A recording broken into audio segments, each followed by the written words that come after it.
Hello, and welcome to Smash Fiction, the podcast where we pit two or more characters against one another in a battle of strength, or wits, or group projects made worse with the addition of superpowers, and see who would win.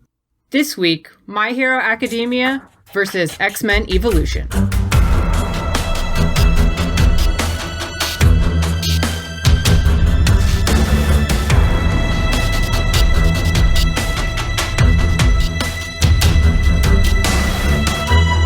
Six students sit in the office of Professor Xavier as he pulls up a map of Japan. I've been in contact with UA High School, a prestigious academy tasked with the education of Japan's future heroes. In Japan, 80% of the citizens have quirks, what we would call mutations. Their populations of those with and without powers live peacefully alongside one another. I've reached out to UA High School to arrange an event with their students to show America how Japan is leading the way in mutant-human relations. Is this a yay fun vacation trip, or is this going to be one of those life lessons kind of trips? Kitty Pryde mumbles to her gathered classmates, Jean Grey, Cyclops, Rogue, Nightcrawler, and Spyke. While you're there, you'll be competing against UA students in a specially designed danger room maze we've created. Nightcrawler slumps a little. Sounds like a life lesson to me. Cut to training montage. Meanwhile, in the Class 1A homeroom, 6 students listen as Aizawa tells them that they've been chosen to represent UA. You'll be competing against 6 students from Professor Xavier's school for gifted youngsters. All of these students have quirks like you and are trained to use them. Todoroki furrows his brow. That's a terrible name for a school. Asui looks thoughtful. What does UA stand for again? You should be using your time to train, not ask questions, Aizawa says. You're going to be competing against them in a maze we've prepared with traps and other hazards using our technology. Don't get too comfortable though. We've combined our tech with the danger room tech of the other school, and before you start working on your own training, you should know that it's not enough to cross the finish line at the center of the maze yourself. The entire team has to get across. Bakugo, Asui, Iida, Uraraka, Todoroki, Midoriya, look at one another, because that is what you are working with. Cut to training montage. The day of the competition arrives, and both groups of students are arrayed at the entrance to the maze, amidst a crowd of spectators and press.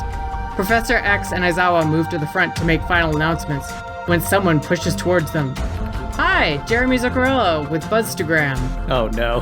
I'd like to get a couple of pictures for the article. Can you guys do a handshake for me? Great, now can I get one of you guys doing a thumbs up? Perfect. Can I get one of you gazing deeply into one another's eyes, reckoning with the fact that you're finally face-to-face with someone who understands the burden you bear in shaping the lives of young people to safely build a better tomorrow? No? Damn, that was going to be the final shot for the piece. Okay, something else to end it. What about a video of you two reading out your reviews from Rate My Professor? Is that something you do? Both of them stare uncomprehendingly. What about sing your school song? Hold one another's school mascots? Aizawa blinks long enough to hear Professor X's voice in his head. Stare deeply into my eyes. Let's just get this over with. One moment of prolonged and awkwardly intimate eye contact later, a delighted Jeremy Zuccarello has the perfect shot for the Buzzstagram article, and Professor X and Aizawa have the discomforting feeling of truly being seen for the first time. They quickly go through the rules for the competition. Both teams will be expected to make their way through the maze to the finish line at the center. Along the way, there will be both obvious obstacles and robotic sentries to overcome, as well as hidden traps that can capture students not paying close attention. All challenges are non-lethal, but time freeing a student caught in a trap may cost a team the win.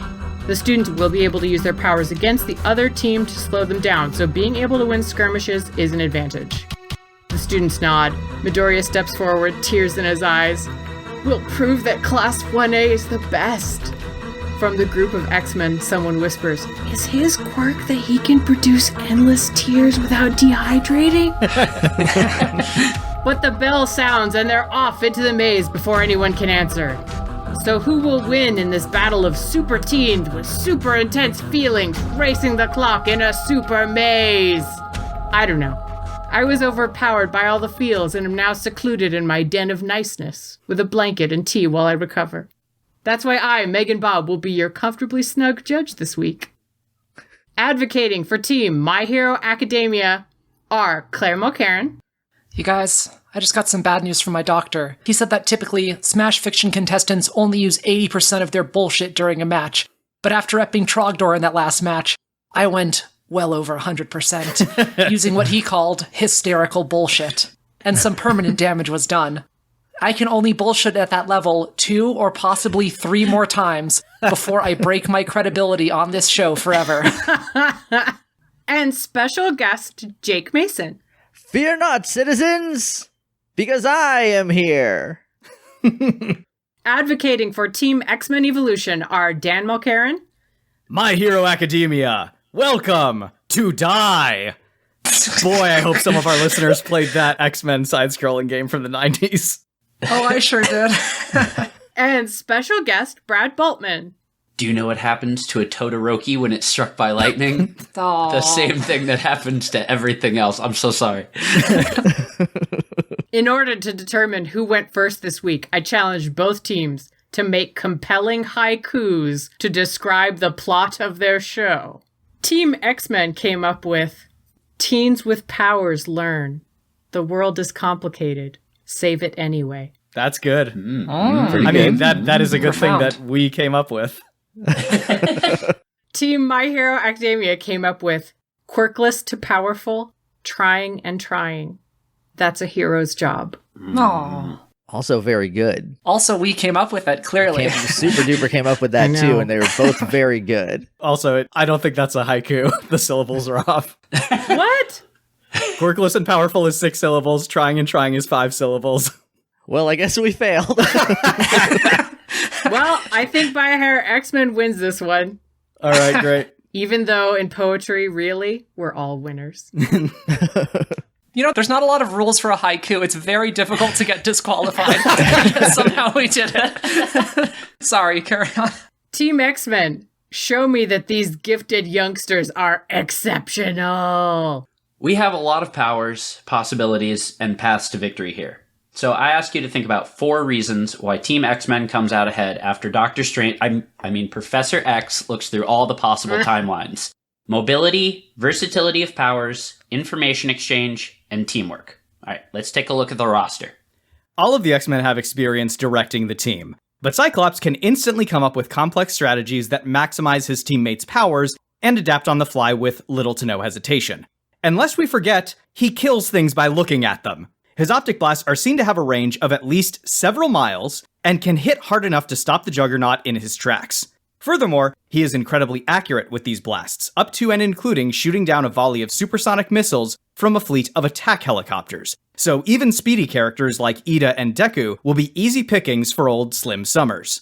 Next is Jean. She's also skilled at strategy and leadership, but with incredible telekinesis to boot. She can move several tons of rocks, dozens of individual boulders, with perfect precision. She's capable of tossing cars aside with ease, holding back the water from a broken dam, or containing the massive explosion of a gasoline-filled train car.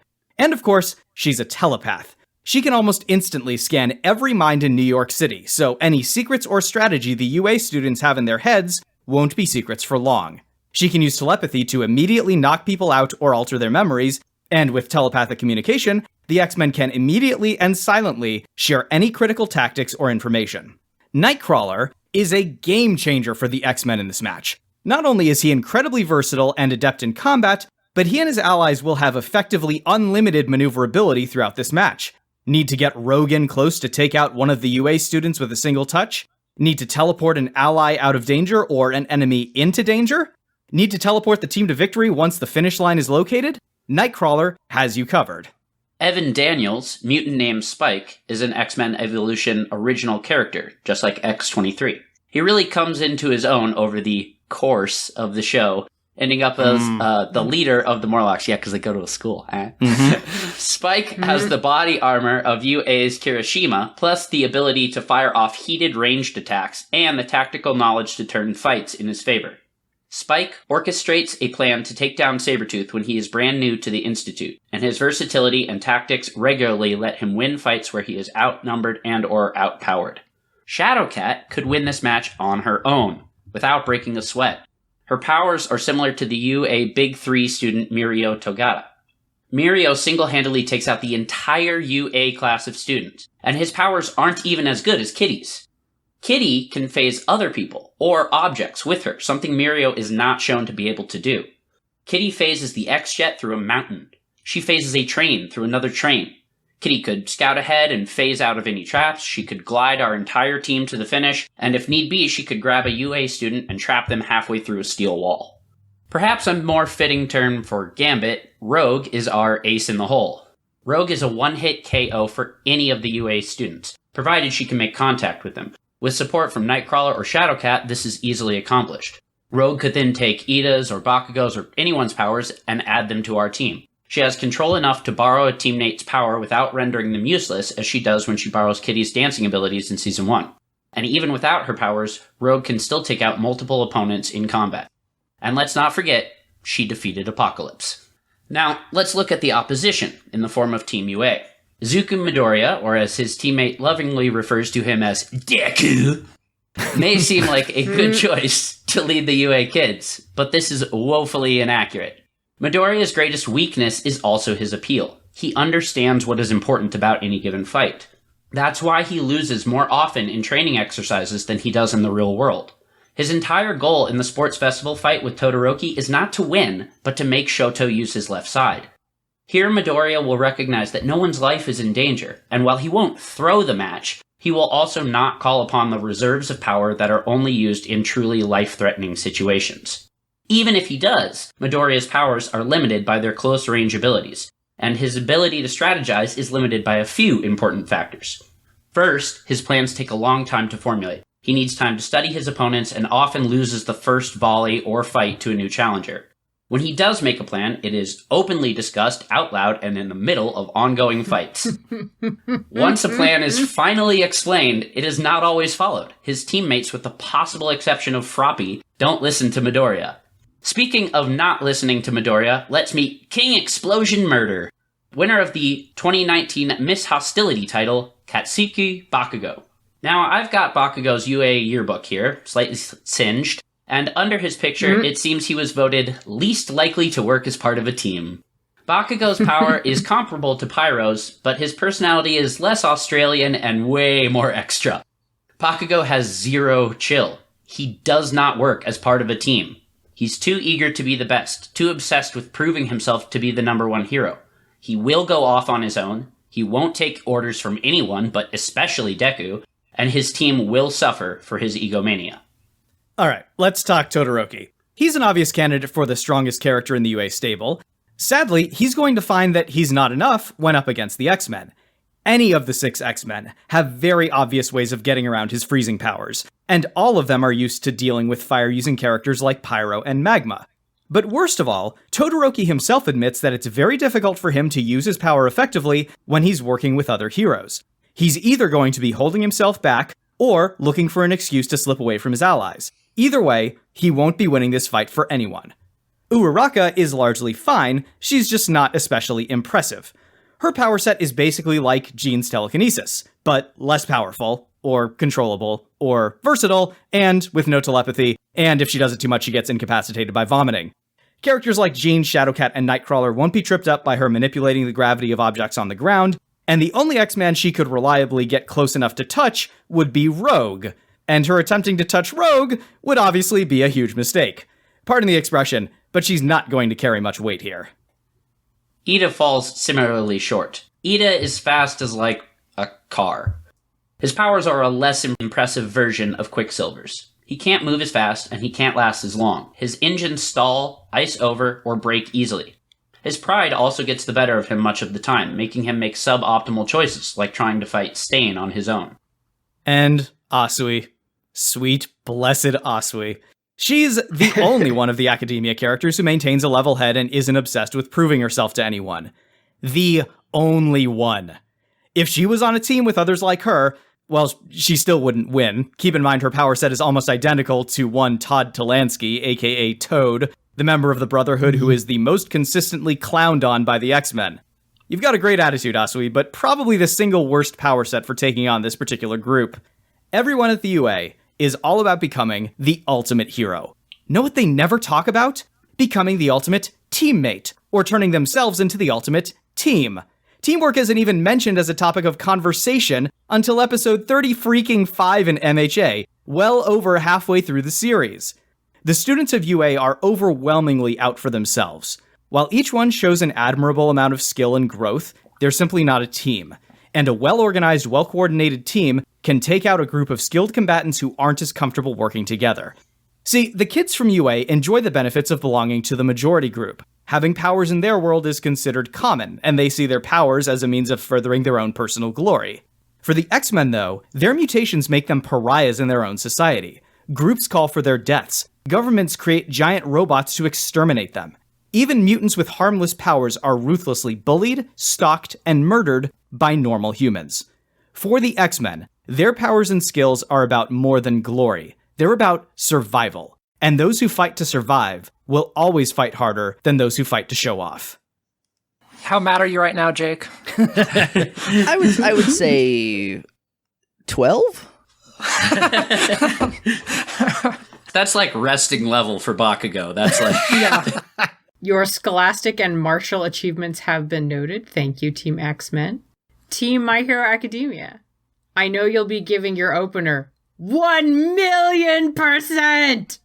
You may think you know the X-Men, but make no mistake. The characters in X-Men Evolution are not your daddy's X-Men. These X-Men ride skateboards and dance to techno music, and their unauthorized house parties at the X-Mansion push the limits of what you can get away with under a Y7 rating. They don't show alcohol, but they also don't not show alcohol. But the biggest difference between these X-Men and their comics counterparts is that every last one of the characters from X-Men Evolution is a complete joke.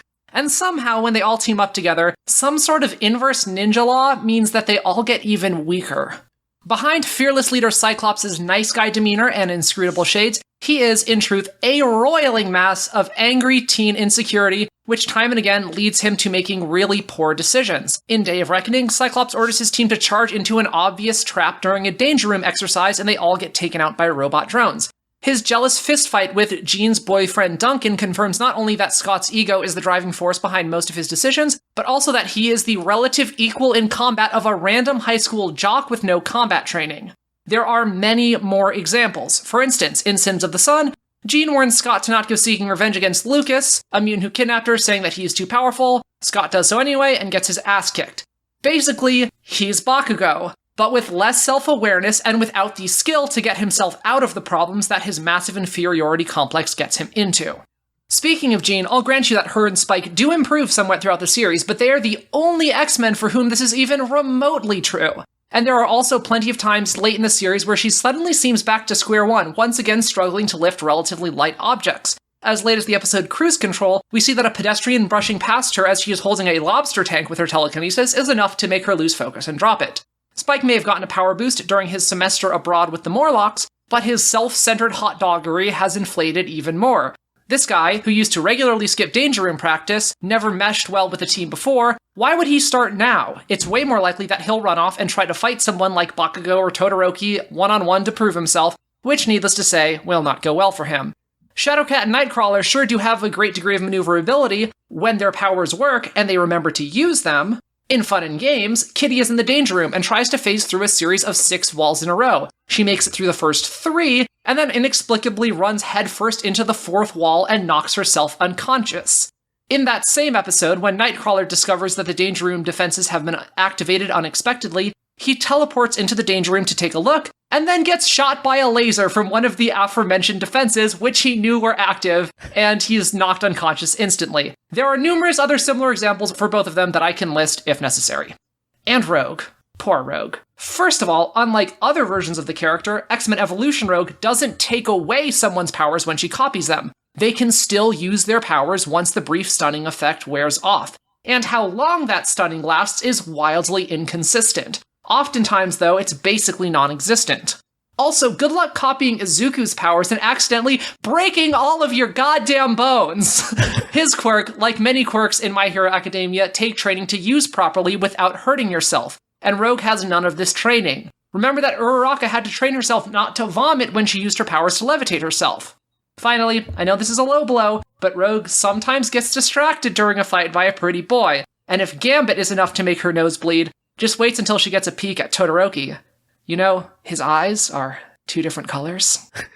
I know that the X-Men usually triumph over the Brotherhood in their weekly skirmishes, but pretty much every time something new comes along, the X-Men fail to rise to the occasion. These X-Youths have very few definitive wins against truly challenging foes, even when they vastly outnumber them. When the whole team tries to fight Scarlet Witch at once, they lose. In the Season 2 finale, when the entire team tries to fight a Sentinel, they can't beat it, Magneto has to save them.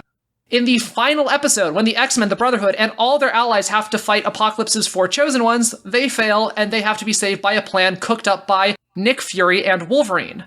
In the Cauldron, 4 X-Men are forced to duel 4 members of the Brotherhood in a series of one-on-one fights. The only X-Man to win their fight is Rogue, who beats Toad. Blob beats Shadowcat, Avalanche beats Nightcrawler, and Quicksilver beats Spyke. Again, in Season 2, Episode 11, Rogue, Nightcrawler, and Wolverine fight Magneto, and again the heroes lose, each getting knocked out in one hit. Which brings me to an unusual point. I don't know what they have in the water over there in Bayville, but I worry if these children all have some undiagnosed neurological condition, because pretty much any time they get into a fight, at least one of them will get knocked unconscious so quickly that it starts to approach Skeletor levels of only 1 hit point. My current theory is that the American strain of the X gene shares a lot in common with the DNA of fainting goats. But perhaps the most damning moment in the series comes in the final season episode, No Good Deed, in which 2 runaway trains are about to collide.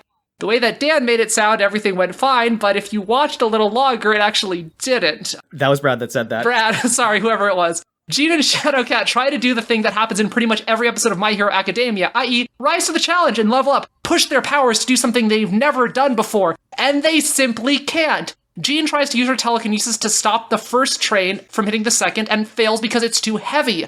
Kitty tries to make the first train phase through the second, and she also fails, and the 2 trains explode. Proof that despite the fact that the series is called Evolution, these characters are remarkably stagnant.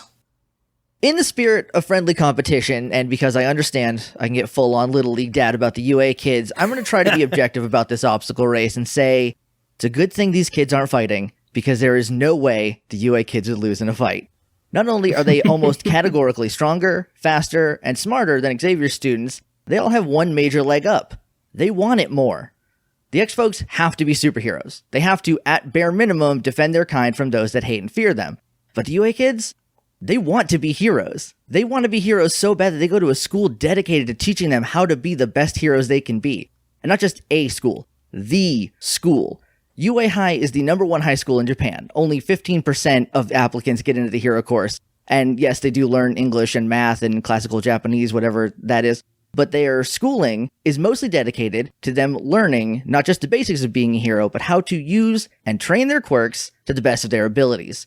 And as this is a shonen anime, that ceiling is constantly moving up. So let's talk about the children, the UA students. First up is Iida. He's a speedster, but instead of just running fast, he has literal engines in his legs. The X-Babies are terrible at handling Quicksilver, and he's just a punk ass who runs real good. Iida is a 3rd-generation speed-based hero who knows a fictional form of speed-based martial arts and has zero chill. Then there's Asui, Sue to her friends. At first blush, the X-Kids will probably think, she's just like the perpetual butt of the joke that is Toad, but this will be a fatal mistake as the creator of My Hero Academia dared to ask the question, what if Toad could also stick to walls like Spider-Man, turn invisible, and most terrifyingly of all, was actually smart? And according to the school nurse, she has no clear weaknesses, is level-headed, and is great at emotional support. Aww. Uraraka's quirk lets her make things float, which might seem like a shittier version of Jean's telekinesis until you understand that A, her weight limit is somewhere around 3 tons per object. There doesn't seem to be a cap on how many things she can float at once, and C, she doesn't have to concentrate to keep them in the air. And she also learned martial arts from a prominent hero and has a wicked takedown that would for sure knock any X-Kid unconscious. Okay, real talk, Todoroki could probably take out all of the X-Men at once so fast that they wouldn't even notice. His right side can flash freeze the entire swaths of villains with ludicrous accuracy and near instantaneously created a wall of ice so big that it would give the Night's Watch a boner. The downside of this power is that if he uses it too much, and his too much is a lot, his body temperature lowers and slows him down. Fortunately, his left side lets him regulate that by making fire. Lots of fire. Like enough fire and heat to cause the cold air from his ice attacks to super expand and explode in a concentrated direction. But yeah, Scott's sad eye blasts are pretty cool too, I guess. Bakugo, my son, my precious angel, my sweet baby boy who's never done anything wrong in his life, brings raw, unadulterated firepower to our side. He can make explosions from his hands that can range from small little firecrackers to flashbangs to armor-piercing shots to something he calls howitzer impact. But that's not even the impressive thing about him. What he brings to the table is a ruthless aggression the likes of which the X-Men have never seen and the skill to back it up. Midoriya, who in mutant parlance's secondary mutation is hero analysis, says Bakugo almost never has an opening. He can fly using explosions like the world's raddest Tony Stark and has insane reflexes that let him turn and pivot in midair with pinpoint accuracy, and he hates losing just so fucking much. And finally, there's Deku, Izuku Midoriya, a hero fanboy who for the first 15 years of his life idolized and studied heroes and their quirks and their tactics, knowing he would probably never become one himself because he was quirkless.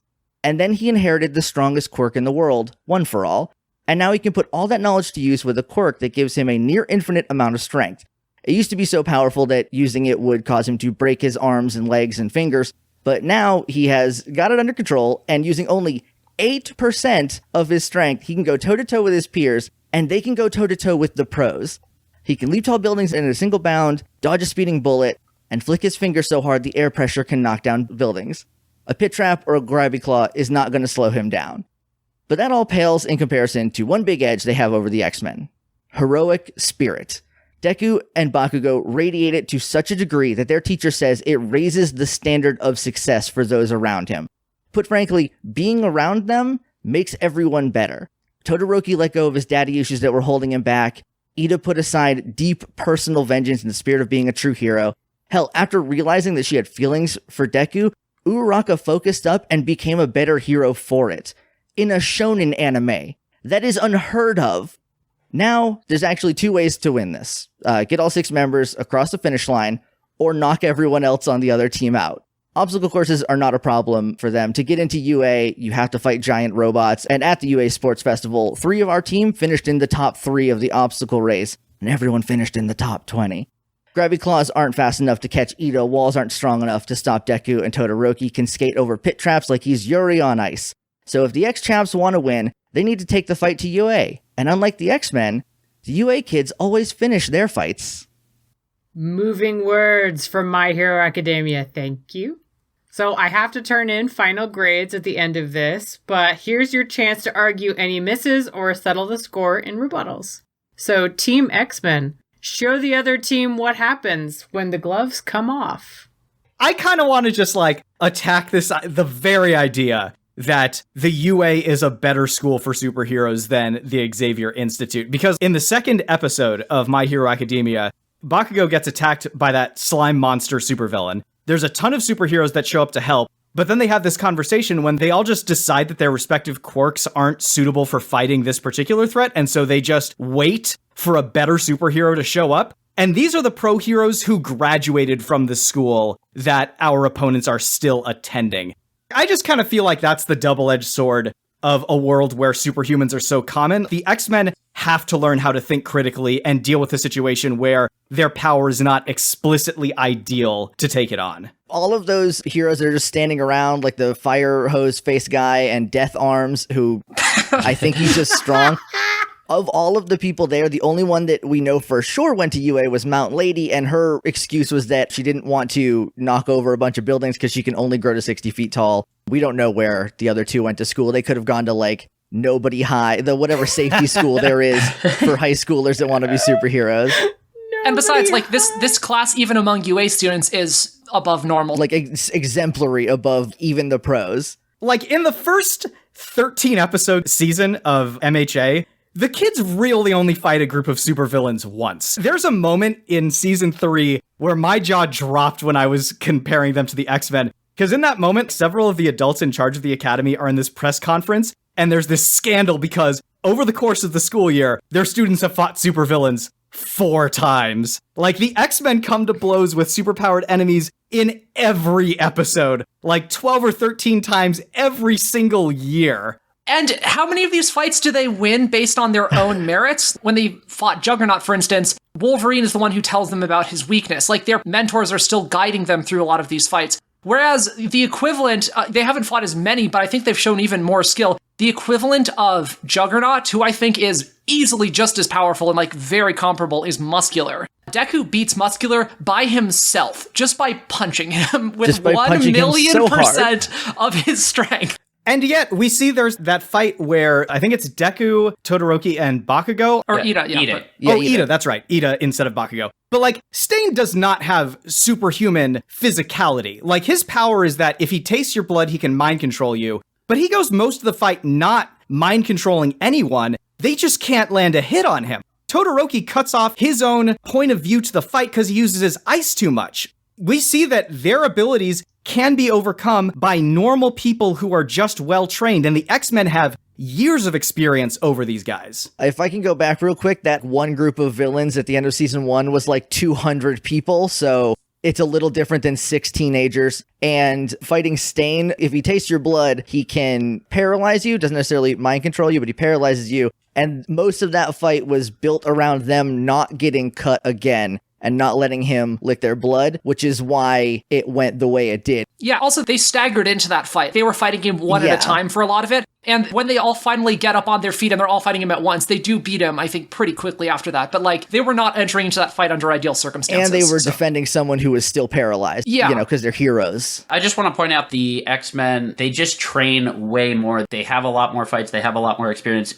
We don't even see most of the Danger Room training exercises. Having them fight with the Brotherhood over and over again is just like a daily sparring exercise. Those are just things that happen so often that pointing out a few times when X-Men characters have lost to Brotherhood characters doesn't really mean anything. In the one where where each of the 4 is like paired off against each other, that's a time when the Brotherhood knows what's going on and is going in with a plan of attack, and the X-Men don't know what's going on and assume it's just another like little squabble. That's fair, but the greater point that I was making was that when they fight things that aren't the Brotherhood, they lose a lot. They have like a very low win rate against other people. And the fact that you lose against the Brotherhood at all isn't great, but yeah. I don't know how effective training against the same 6 people every time is. Just the sample size of who you train against is much larger with the My Hero kids. Yeah, you're only as good as your competition. Exactly, and they are constantly getting better and building each other up. As far as they train a lot more, literally 5 days a week, they have like English class and then hero fighting and then sparring and then quirk training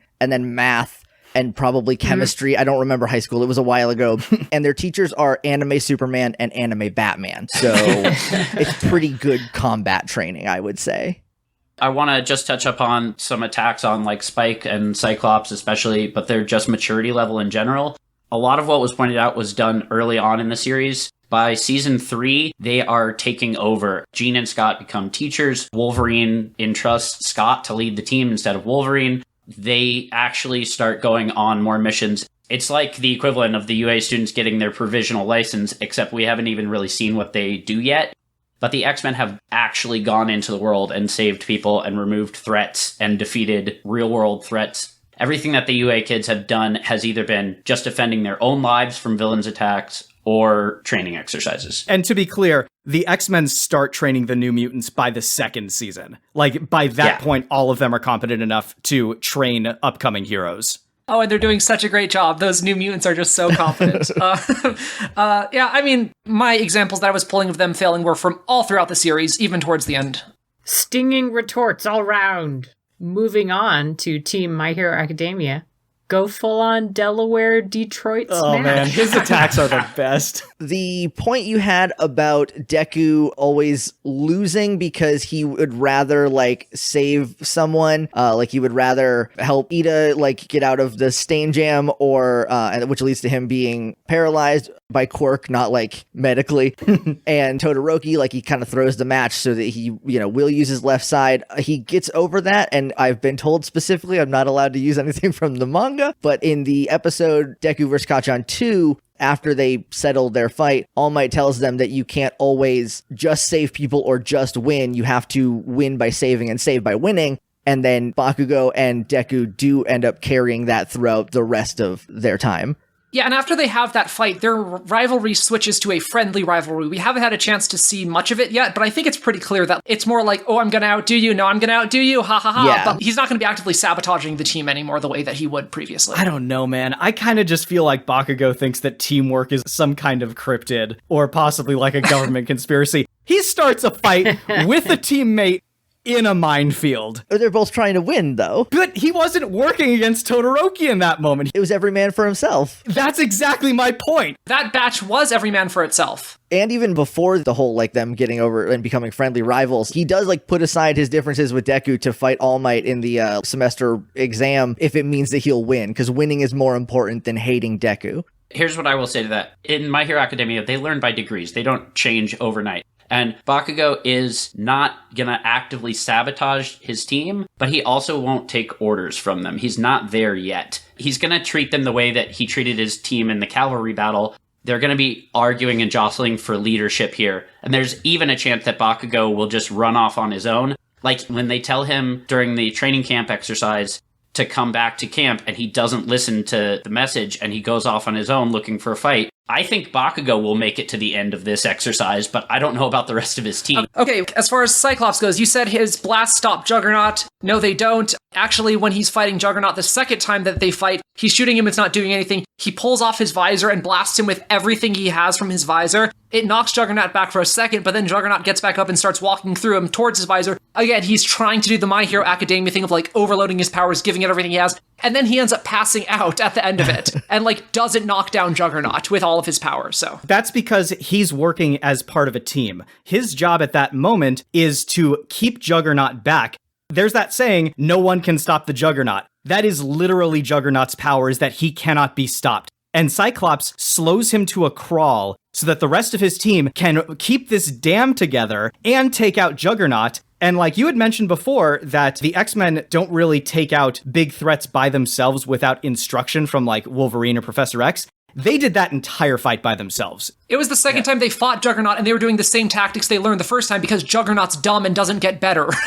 And so they just repeated the same tactics they did last time, which is take off his helmet. The other thing I wanted to say real quick was Rogue doesn't beat Apocalypse. It was the plan that Nick Fury and Wolverine came up with. They said, we have a plan for you, Rogue. And they told her the plan, and Leech shut down his powers. And all she had to do was walk up and touch him while he was sleeping. They just used her powers. They used her as a tool. She did not come up with the plan. Again, even in the last episode, it's their mentors that are still coming up with the plans for them of how to defeat the bad guys. I would still say that that puts her above Deku in terms of her battlefield expertise, because like Deku gets told explicitly several times what he needs to do to win certain fights, and he doesn't do it. Like he gets put up against Shinso, who can mind control you if you answer his question, and he gets told explicitly how that guy's powers work, and he still answers his questions 3 separate times. The first time, the important time in the match when he gets brainwashed, he is a teenager who is very emotional, and Shinzo's shit-talking his friend. So I would say that it's not him not following directions, it's like he got a rise out of him, and then for the rest of that match,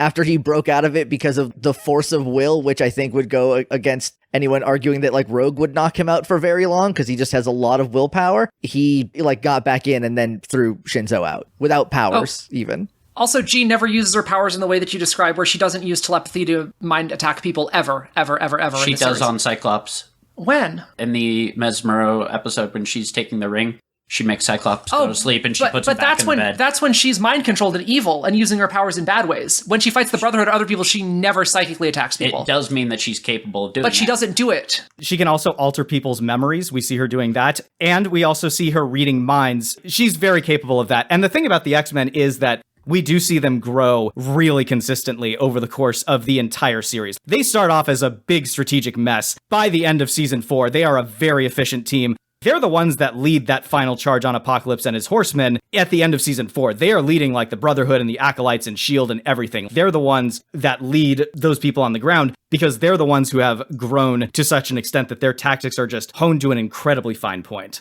And they lose 4 out of 4 fights. Yeah, against Apocalypse. They keep them occupied long enough for Rogue to be able to do what she does, which is what they're supposed to be doing. That was their backup plan in case they failed. And also, this is a world-level event, which is something that goes bigger than any of the UA things to deal with. Thank you for your sharp and pointy words. Back in the maze, we see teens running hither and thither, wooden stakes flying, frog tongues smacking people in the face. It's anarchy. Then, in the middle of the maze, with a loud and noble hoot, an owl lands. What is this? Owl, get out of here! This is a dangerous place for wildlife! Just then, a crack of thunder. It's the lightning round! No! Oh good, Storm's here. Lightning! The owl ignores the chaos around it and the threatening storm, instead calmly preens its feathers. Both sides come to a standstill and approach the owl, who holds out a foot with a small scroll on it. Iida takes the scroll and reads it out loud. We're in need of some training help in defeating dark powers. We're not really eligible for the schools you attend, but we hoped you'd be willing to come and help us out. We do have someone that normally trains us, but he seems to be, going through some things. Any help would be appreciated. We meet in the room of requirement on the 7th floor, right across from the tapestry of Barnabas the Barmy, yours, Dumbledore's army. The owl also has a small keychain tied to its leg, which Cyclops reaches out to remove when the entire group of students gets port-keyed to Hogwarts. How do we keep ending up here? It's like this place is a major cultural touchstone or something. Each of your groups has to blend in amongst the crowd at Hogwarts and stay out of Umbridge's way. While you do that, you also have to find a way to train these dang magic users to work together. Who knows? Maybe you'll get into some shenanigans in the Forbidden Forest or free some house elves along the way. Since Team X-Men got to start us off, Team My Hero Academia gets to lead the lightning round. Team My Hero Academia, take it away. All right, so first up, we have Izuku Midoriya. He is going to be a Ravenclaw because he is, fond of studying things. And his main contribution here is he's going to analyze Umbridge and, get to know her, take a bunch of notes about her daily routine in his journal and, figure out all of her unique weaknesses that he can utilize, the things that set her off emotionally, and all of the different ways they can undermine her. Katsuki Bakugo is a Gryffindor because despite the fact that he is very ambitious, he's never two-faced about it. He's completely sincere about how good he wants to be. He would light a fire under these proper British kids, give them a taste for blood and revolution, all that. Plus he and and Deku both have that we want to rise to the challenge aura that kind of exudes from them that would help the kids. Next up, we have Iida. He is going to be a Gryffindor as well. Despite being also, a good student, more than anything, he just has zero chill. So he's going to help keep everybody on task, make sure everybody gets physically fit, teaches them how to work out, and he's going to criticize all of their diets and then make sure they get 8 hours of sleep and everything, just make sure that everyone's in good health and micromanage every aspect of their lives. Oh no. Uraraka is a Hufflepuff because she's just happy to be here, but she'd be floating a bunch of shit all over Hogwarts and confuse Umbridge and throw her off the trail. So they'd be trying to figure out what charm she's using, and that would just waste a bunch of their time and resources. The bad guys' time and resources, I should be clear. Next up, we have Todoroki. He gets put into Slytherin because, unlike Bakugo, he is two-faced, if you get it. The Sorting Hat was just making a pun, but then it had to stick to it. So yeah, he's going to be in charge of recruitment, which is basically they just tell him to walk around Hogwarts, and people are going to be aware that he's part of this Dumbledore's army thing. And he's just so damn attractive. People are going to want to check out what's up with this Dumbledore's army thing. They want an excuse to just get to know this mysterious boy a little better, so. And Asui is a Hufflepuff because, again, she's very nice and friendly. And her main thing would be keeping all of these very hormonal and emotional teenagers in check because she's really good at kind of breaking through whatever people are going through to get to the hey, we should be level about this and rational. Beautiful. Team X-Men, you have the floor. Oh boy. Well, blending in is pretty easy for them. I think the fact that Spyke is black is going to attract more attention than anything else, given, the racial makeup of Hogwarts. But, as far as Nightcrawler goes, he has an image inducer. It's going to be fine. Rogue can, absorb someone's accent, and then no one will be the wiser. Also, they've gone to 2 different high schools, so, they have twice the amount of experience blending into very different high schools. I think the MHA kids are going to be struggling with a little bit more culture shock than the X-Men will be. In terms of how they're going to deal with Umbridge, I think we're going to have Cyclops. He's going to be in Slytherin. He's going to become a prefect, and he's going to be, working undercover. So he's going to be like working with Umbridge in theory, but also tipping off the students and like just barely missing them each time that he is supposed to get them in trouble. And he's going to like figure out what's going on with Umbridge. So we're going to have an inside man with Cyclops. Kurt, obviously a Gryffindor. He's going to be sort of like, the life of the party. He's going to be a real like Fred and George Weasley type, playing pranks. Also, anyone wants to go to Hogsmeade, even if that privilege has been removed to you, just go talk to Mr. Wagner, and he can get you there for the price of maybe a donut stolen from the kitchen. I think Jean is going to be the new like rival with Hermione for best student. She's just going to like be really capable and really studious, and obviously like professors really like her. She's just a good student, and she's great at levitation. Wingardium Leviosa. That's right. Spyke, he's in Hufflepuff. First of all, he gets super into Quidditch, and he starts riding his broom around Hogwarts like a skateboard. He also starts a little bit of a black market in Hogwarts for students who have lost their wands. He'll just like produce a spike from himself and hand it to them so that their teachers won't be the wiser that they've broken an extremely valuable piece of property. And his spikes are magic because they clearly ignore the laws of physics and thermodynamics and like conservation of matter. So it'll be fine. Also, they light on fire. So, that's one charm down already.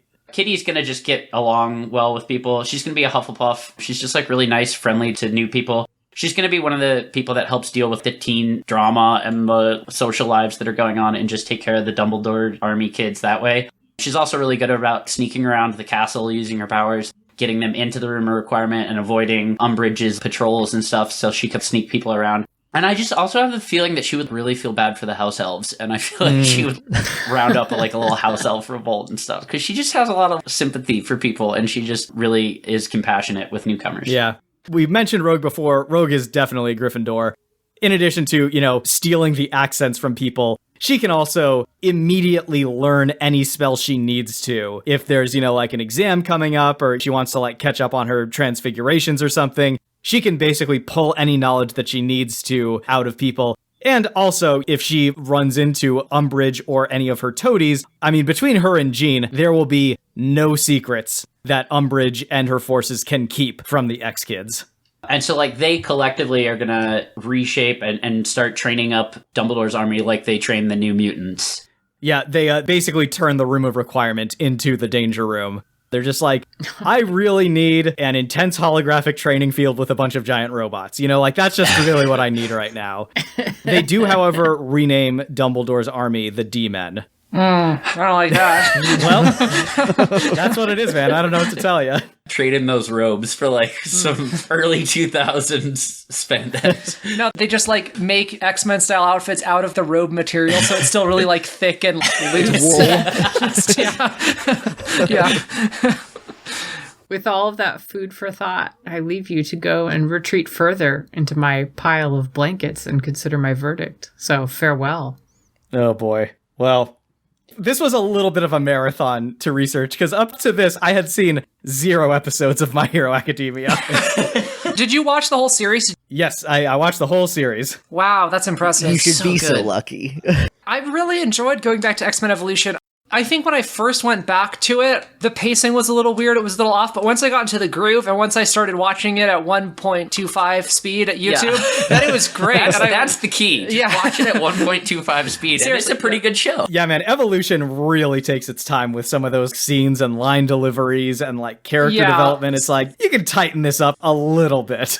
Yeah. The only bad thing, pacing-wise, from My Hero Academia is all the goddamn flashbacks all the time. Man. Which they get better at after, like, season 1. I think the second episode is like a good fifth the first episode again. I really enjoyed My Hero Academia, though. Oh, it's so good. It was such an really interesting good. take on Western superheroes as seen through this Japanese lens. Yeah. And interestingly, I think the part of it that I liked the most was that All Might was just a straight-ahead Superman. They didn't try to subvert him at all. They didn't try to make him, secretly evil or a fascist or anything. It was just, by not subverting him, it felt like a subversion to me. Because I've just seen that archetype done as a subversion so many times by now. Yeah, he is like #1 anime dad, but also just regular-ass Superman, but sometimes he's little. Yeah. Oh, that's such a good part of his powers. I'm real into My Hero Academia. It's very good. This was some of the most fun research I've had going in completely cold to something, where it was like, I had no idea what this thing was aside from just the barest surface level 1-sentence description of it. I just think the character designs in that are so good. Oh, they're so good. The world building is so good. The character design, the dialogue is memorable. Like, there's so many things that show does well. I just appreciate the fact that everyone's quirk is not straightforward. There's a flaw to it, or like a trick, or something that makes it kind of weird, or just gives it a little bit of texture. You know, it's like, it's not that he's super strong, it's that he's so strong that he will break his own bones. It's so good. Like, he can't use it because he doesn't have a quirk tolerance, because he's quirkless. So, like, when he gets it, it's like, that you'll blow your head off if you use it. Please don't. Yeah. Something I didn't know until we started researching this, I was watching X-Men Evolution, I was like, oh, they do a lot of Marvel stuff in this. It's not just its own silo. I was like, oh, they have Captain America, and they have Nick Fury, and they have Hydra. And then I was like, oh, and they have X-23. That's cool. ... research it. Oh, X-23 was made for this show. Yeah. This is where she came from. Yeah, man. I believe that the guy who wrote the episode in which X-23 first appeared, and then later introduced her in the comics because he was a writer for Marvel, I believe he's the same guy who wrote the screenplay for Thor Ragnarok. Oh. Christopher Yost, I believe. It's Yost, yeah. I don't know if it was him or him and... Craig Kyle? Kyle Craig, or Craig Kyle, one of those. It's been a minute since but yeah, they were like a writing team, and I don't know if they both created it or created her, or if it was just one of them, but yeah. That is quite a career to have at Marvel, though. Like, write for X-Men Evolution, write for the comics, and then write Thor Ragnarok. Like, what a resume. Yeah. She's the Harley Quinn of the X-Men universe. Yeah. And also Firestar, who was introduced in Spider-Man and His Amazing Friends. Okay, I had one thing to say. Yeah, please. Well, first of all, I have a lot of feelings about Rogue and all of her fashion and all of her outfits in this. I want all of them. Also, a lot of big gay feels about Boom Boom and Magma. Tabitha? Like, my girl.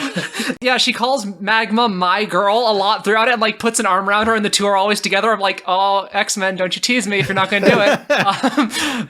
Can I just say, I do feel like Deku is pretty closely related to, like, Morty Smith.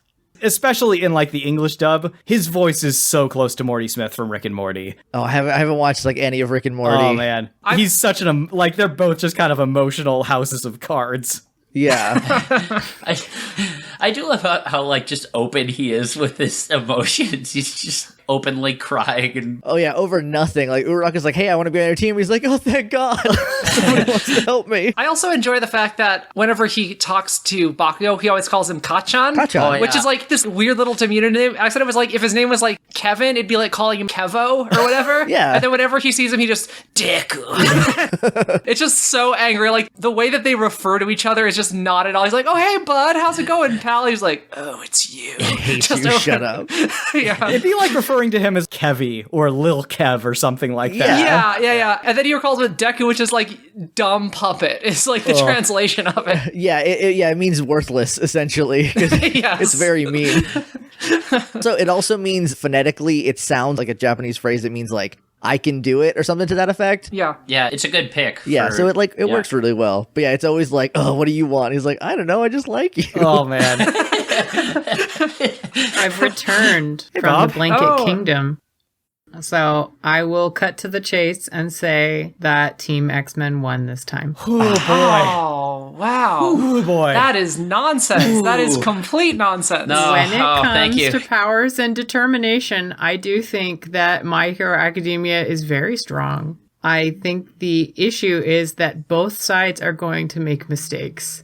And I think the X-Men have the edge in keeping a team together through mistakes. Because let's be honest, both of these shows are shows about disaster people.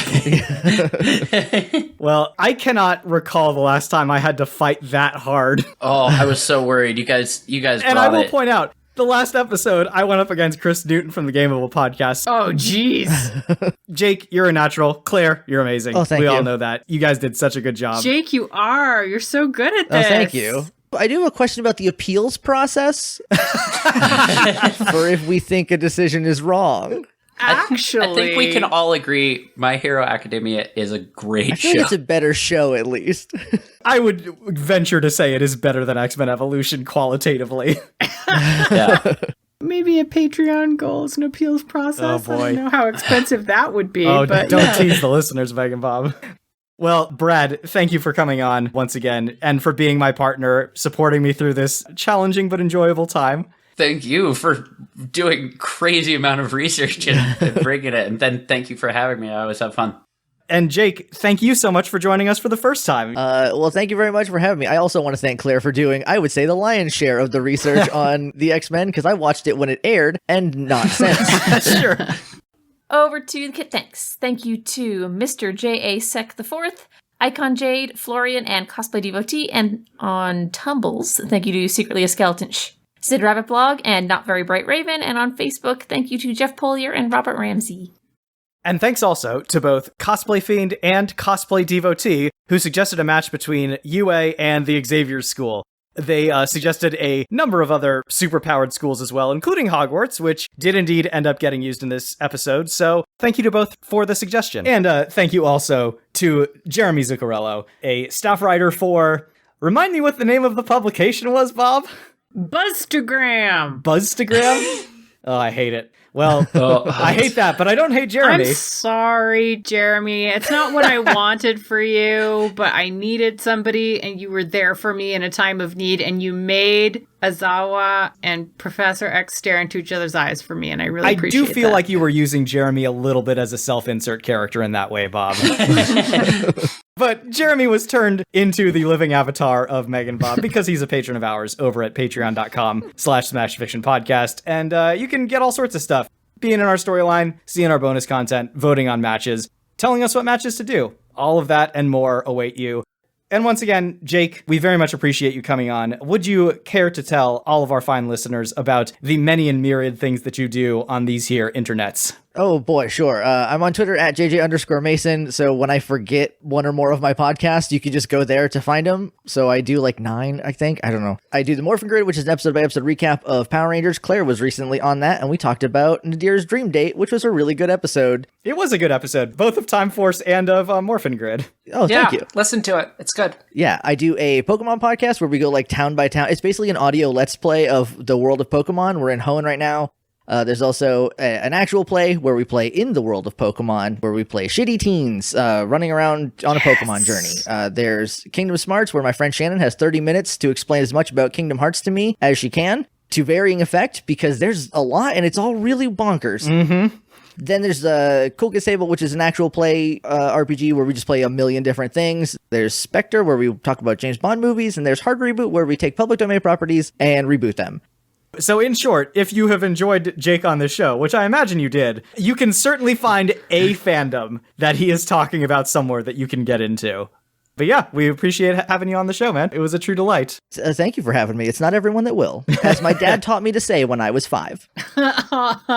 You can come over and eat at our house anytime. Thank you for listening to this episode of Smash Fiction. We hope you enjoyed it. Come back next week to join us in the tempest of torrid romance that is Shipwrecked.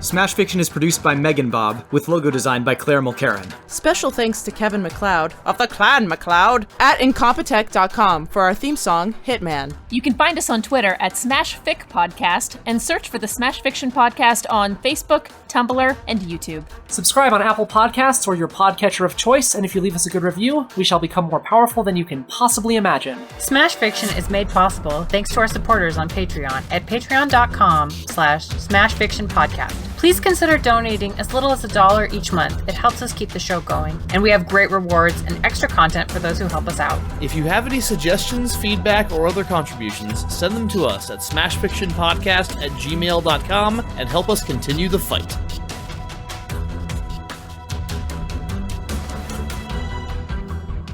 How do you think she feels about the chocolate frogs? What do you think her Oh, response is man. to that? I probably pretty conflicted because on the one hand, chocolate. On the other hand, it looks like her dad. So probably not super into him. Yes, I imagine upon seeing them, the response would just be keto. Sorry. Jake, I have to ask, you've obviously read the manga. Yes. Do we get to see Asui's dad in the manga, and is he a frog? Yeah, her whole family is frogs. Oh, her mom, man, her great. mom and dad are both frog. They're more toad than frog, and she's like the most human of the bunch, even though she's still a little froggy. That's a thing that I forget that they do. They like, just have some, like, the police. Yeah, when they told me that, like, the principal was like a mouse or a ferret or whatever, Yeah. that just was really smart, I was like, in my brain, I auto-corrected that to, oh, so he has a quirk that makes him look like a ferret, but he's a human, right? No. They're all humans, they just have quirks that... Anyway, I moving think on. her parents are just people with frog quirks rather than Nezu, who is like an experimented on rat who Yeah. has a Okay. quirk that makes him real smart. It's All right. What?